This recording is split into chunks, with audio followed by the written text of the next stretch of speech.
Hi. If you're feeling anxious or stressed at all, or you know somebody who is feeling down and out, worried, even depressed, I've got a book for you.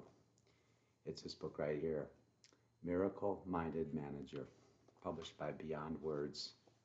It's a book about transcendence and getting outside of the stress box that we all call human nature, the stress club as it's referenced in the book.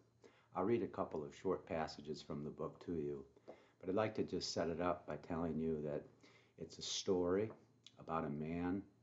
He happens to be a businessman struggling with stress at work, but we also discover he's struggling with stress at home, issues with his father, family, children even, and his wife, and particularly some people at work. So this isn't just a book for managers.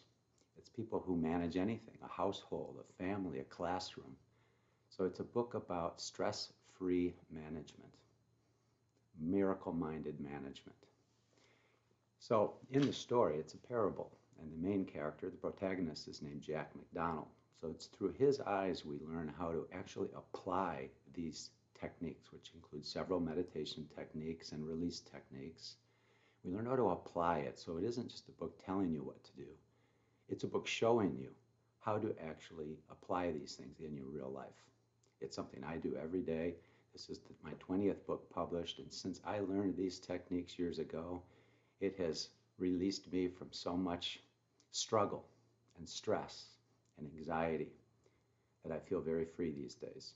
So in one scene, Jack is coming home from work. He's very stressed out. He's talked to his wife on the phone, and she's waiting for him. And so I'll read you a short passage from this.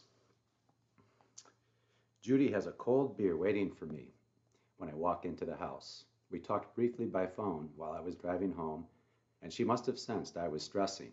Am I that obvious? I take a swig of beer and proclaim my biggest gripe, Joe Mulligan.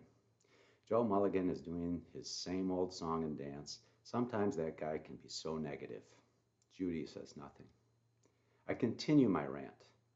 There seems to be a continuous flow of blame and negativity and finger pointing from Joe. Knowing that as president, I need to do more than cope with it. I need to change it. Seems to stress me out even more. Today he was getting all worked up about some additional changes we need to make in customer service. It's like he's denying there's anything wrong. Judy remains quiet. Normally she jumps in and starts beating the same drum that I'm beating. I continue, even with data making it crystal clear that we're not easy to do business with. He insists we're working on it. I take another swig of my beer. My wife is now gazing at me with a look of deep compassion in her eyes. She almost looks sad. Uh-oh, I say. You've got that look. Out with it. She walks over and sits down next to me at the kitchen table. So he's being negative, she asks. Yes, I protest. And defensive and critical and blaming. It's always someone else's fault. She frowns. Like you're doing right now? I start to say something and stop. Uh-oh, did I just get slapped in the face? I prepare to defend myself when I realize that I just accused Joe of being defensive. And here I am going off on Joe for some of the same exact behaviors I use. I'm in the same box he's in, the ego box. Judy sits quietly and holds my hand, giving me a gentle squeeze. I see the love in her eyes, and I feel the compassion in her heart. Her challenge wasn't meant to be a personal attack.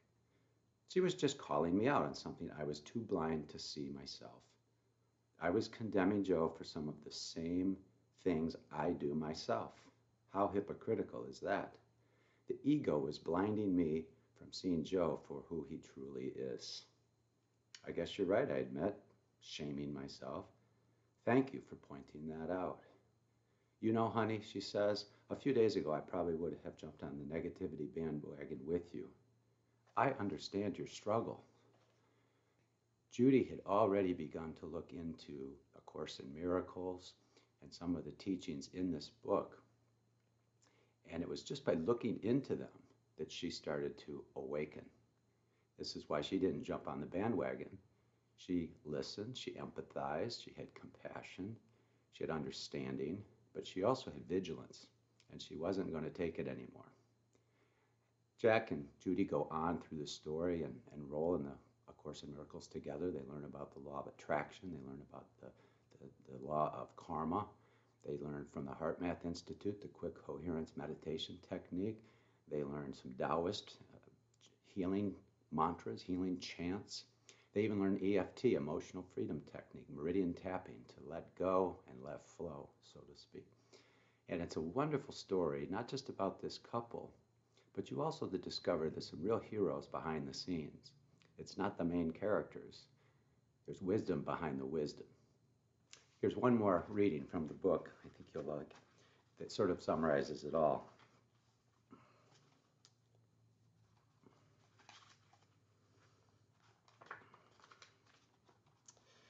This is a conversation between Jack and his coach, his counselor, his friend, Jordan McKay. A meeting at a small coffee shop, and they talked prior. Jordan says, "So you're feeling a bit stressed and overwhelmed at work. Welcome to the club." I laugh. "What club is that? The stress club?" He smiles. "You might call it that." "Well, to my knowledge, the only club I belong to these days is a health club I rarely go to. Can't you tell by looking at me?" Jordan doesn't flinch. He just sits there patiently, sipping his tea, as if waiting for me to open my mind and truly listen. He has cautioned me in the past about making excuses. "Okay," I add curiously, now leaning back in my chair. "Enlighten me." He sets his teacup on the table and leans forward. "It isn't exactly a club, as most people would define it. I simply use this metaphor because it helps people understand a form of suffering that often goes unnoticed. You even hinted at it just now when you revealed that you belong to a health club, which requires dues, but you rarely go. You're invested in it, and yet you're not getting a positive return. Let me ask you, Jack, how does this make you feel?" I shift in my seat. "Like I'm getting ripped off, I guess." "Do you feel any shame or guilt when you think about it?" "Yeah, I do. I get upset with myself because I'm neglecting my health and wasting money." "What about apathy and grief?" he continues, as if following a script. "Do you feel any sense of hopelessness or despair or cynicism when you think about it?" I reflect on my situation. Yeah, sometimes it seems hopeless. I keep thinking that somehow tomorrow's going to be different. I set new goals, including fitness goals, but they always seem to take a back seat to my work. I always seem to run out of time. He appears to be listening carefully to what I'm saying, now sitting back contemplatively and scratching his chin. "Does this scare you in any way?" I'm just about to jump in and say no, but I stop myself. I want to think about this for a moment. It seems I'm habitually conditioned to reject the idea of fear and insecurity, or at least not admit it. All my life I've been trained to fake it until I make it. No one wants a fearful leader. I remember my dad telling me this when I was a kid. But maybe deep down I am afraid. Maybe I'm worried about my health and a whole lot of other things. I take a drink of my coffee. My father is now suffering from heart disease, and this certainly weighs on me. I have high blood pressure, which is clearly not ideal. Maybe I am a bit anxious about my health and my family. So I admit, I suppose, it does scare me a little bit. I do tend to worry about things. "Sounds familiar," he replies. "And you said earlier that you get upset with yourself for neglecting your health and wasting money. You sense a deficiency, and this can trigger anger." "Yeah, that's about right. I get angry from time to time, especially when I see injustice." He shrugs. "Like I said, Jack, welcome to the club. The ego club. The club of human suffering. The club of shame, guilt, apathy, grief, fear, anger, jealousy, and pride. This is a club we all can relate to. It's human nature. We have this dualistic, fear-based programming, if you will. Us and them, right and wrong, good and bad, up and down. We have this contrast, this duality. But beyond the duality, beyond the fear, is a system, a mindset, a thought system of faith, of trust in a higher power, that things are flowing in a beautiful way if we just allow it, if we let go of our resistance. Fear, doubt, worry, anxiety, jealousy, greed, pride, they're all forms of resistance to the true, loving, healthy flow of life.